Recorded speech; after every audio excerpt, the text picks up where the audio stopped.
Hey, good Sunday afternoon, guys. I thought it'd be a good time to take a look at what is going on with this weather. Wider perspective, the long term of the next couple of weeks and what's going on to cause all of this wet weather. And then we'll look at the storm system coming through too. So let's get to it. And hey, you like our nice half of a 1974 duplex in Frankenmuth? Ooh, yeah, I'm working on a bathroom today. All right, so what we actually have going on is two storms merging. So here's a storm here with moisture feeding from the Gulf of Mexico and the Atlantic into it, and then a second storm system over here. So it's going to be hard to imagine us being able to luck out and miss the rainfall on this. This is the current satellite, and it shows you what's going on in the Pacific. So here's our storm for today through Monday. This next storm system is about Thursday to Friday, and you can see the continued stream of storms out to the west. So this gives you a good idea that the storm track is really well established and still active for this time of the year. Just a quick look at the radar. Remember, this is 1:28 in the afternoon. You look at your local radar and see the rain showers coming toward us. By the way, I think somewhere between probably 2 and 4 we'll start to get the showers with this next storm system coming into the area. All right, here's a model. And what this shows you, what you're going to be looking at, is you're going to be looking at the upper airflow around the middle of the atmosphere, 15,000 feet, the steering mechanisms in the atmosphere. And what I want you to get out of this is that the polar vortex, normally it's a vortex at the top of the pole. It's still, but at this time of the year, it's still all broken up into pieces and moved off the pole and down into Hudson Bay and down into Alaska. And that's what's keeping the jet stream and the storm track to the south. And you'll see that here in these graphics. So this is a forecast out 16 days, but this is right now. Okay, so here's any bend that you see, a U-shaped bend. This is the storm system that's to the south, and this is the storm system that's to the north right now. And as you can see, as we go into tonight, this storm system kind of gets absorbed into this one. So it's kind of a merger storm system. But you'll notice, here's a piece of the polar vortex, here's a piece of the polar vortex, here's a piece, as opposed to one circulation up here and the jet stream being moved northward. All right, and so as we go into the week, let's go into Wednesday and Thursday. Whoa, here's another piece dropping southward. Wants to keep dropping into the Great Lakes, and that's a storm system. That is not a warm pattern.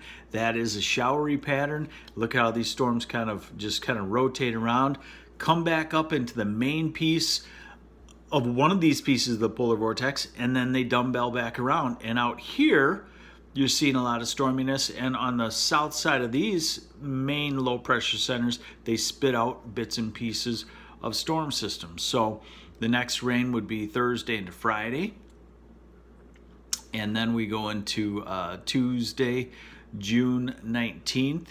Still, these rotations up here keep the heat knocked down. You could see these numbers here. For us to get nice 80, 85 degree weather, we have to be at this 582 height or 588 height. Okay, so that's what this does, is it keeps those upper warm levels suppressed to the south. Now we're out to June 20th, and I just kind of want to go to the end and show you, the next storm system out here. And look at this, with all these contours, this is a fast jet stream that will spew storms. Here's another bend, spew storms onto the west coast to come up, drop in. So in other words, the pattern of wet weather is not ending anytime in the next 10 to 15 days. Here's the surface forecast on that. This is our merger storm system tonight into tomorrow. This is tomorrow midday, and then tomorrow evening it moves on to the east. And then that next storm system that I showed you dropping in, here it comes. This is Wednesday night. This is Thursday morning. Another one of these cool circulations with showers in the Great Lakes. And then we go to Saturday, and we go to Sunday, Father's Day, and the next system that we saw out in the Pacific heading this way. So they continue, and and here's the other one. So they just continue to spew in and then drop in, and they have enough moisture to work with to produce, obviously, the rain that we don't want. Here's a little short-term thing for you. This is 8 p.m. tonight, radar forecast. This is 2 p.m. this afternoon, 8 p.m. tonight. That's why I think it'll start raining sometime this afternoon, 4 to 8 o'clock tonight. Go through off and on tonight into tomorrow, midday probably. How much? This is the newest run off the newest US model. It's a little heavy, but it's been pretty consistent. I'm going to say this is at least a 4/10 of an inch rain, at least. Probably a lot of 6, 7, 8/10. This one wants to put streaks of over an inch, possible, but it's not necessarily that you're going to get hit with that. And that's this first rain.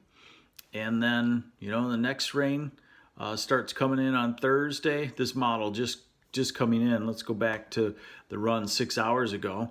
So then we get into the Thursday rain, and it wants to put another 1/2 inch to inch. And then we get into the rain 8 to 10 days out, another 1/2 inch to an inch or so. So the point being is that any one of these storms they move along. They're not flooding rains, but they're 1/2 inch to inch rains still about every 3 days apart or so. That's what it is. I just wanted to show you what it looks like so that when we start to see a change, we can take a look at what that change will look like. Hopefully you're doing well. I know it's been a rough season for you, and I guess can't really do anything about it there, but this is meteorologist Mark Torregrossa, and if you need any help or you have any questions on the weather, just give me a buzz.